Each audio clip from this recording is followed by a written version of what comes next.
Okay, so sa pagre-reformat naman, bago nyo buksan yung system unit, kailangan mo isaksak yung bootable flash drive natin. Ito yung Windows 10 for client PC. And switch on natin. Tapos, habang nag-switch on siya, pinutin natin yung delete. Ito, yung delete. Hintayin natin makapasok yung BIOS. Huwag natin tatantanin yung pag-delete. Yung sa makapasok tayo sa BIOS. Yan. Na natatandaan, maraming magpagkakaiba yung ating mga BIOS sa mga system unit. Ang hahanapin lang natin ay yung boot. Ito siya. Si boot. Then, boot natin. Click natin yung boot. Yung first priority natin na boot ay yung ating flash drive. Kung hindi gumagana si UEFI, gagamitin natin si USB key. Basta parehas yung pangalan ng flash drive. So, sa akin, gagamitin ko si UEFI. Tapos, tignan natin yung hard drive. Okay na yan.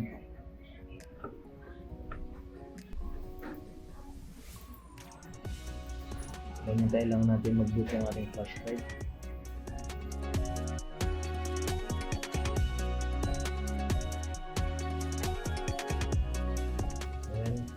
Boot na yung ating flash drive. Gagawin na lang natin dito ay yung next. Next lang tayo. Sa Windows 10, kailangan natin i-pick or i-choose yung Windows 10 Pro.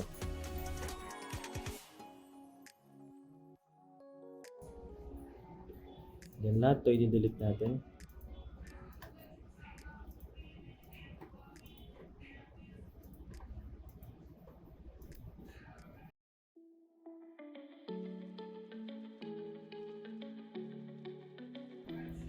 Tapos, dito pag sinabi ng assessor na 40% sa local C tsaka 60% sa D, kailangan natin i-times to sa 40%.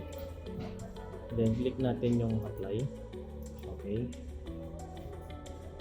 Tapos, hintayin lang natin siya mag-partition. So, dito, nakapag-ano na tayo ng 60%. So, 40%. Then, ito yung 60%. Ang gagawin natin dito yung 60%, inyo lang natin to, then apply.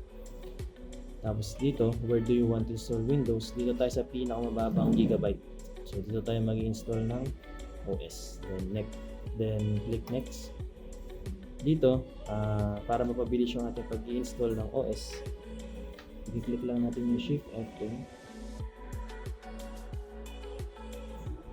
Tapos type natin dito yung TASK MGR. Then click enter.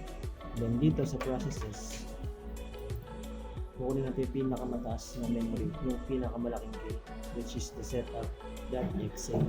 Ito, ay lalagyan dito, set natin yung priority ng high para mapabilis yung kanyang paglalaro. Then, hintayin na lang tayo, close na natin yung CMD. Tapos wait na tayo dito kasi matapos.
Oh baby,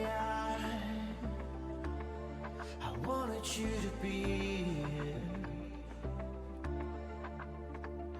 inside my arms. Well, the night goes down. Oh baby, I want you to be here. When the sun comes up and the day goes by,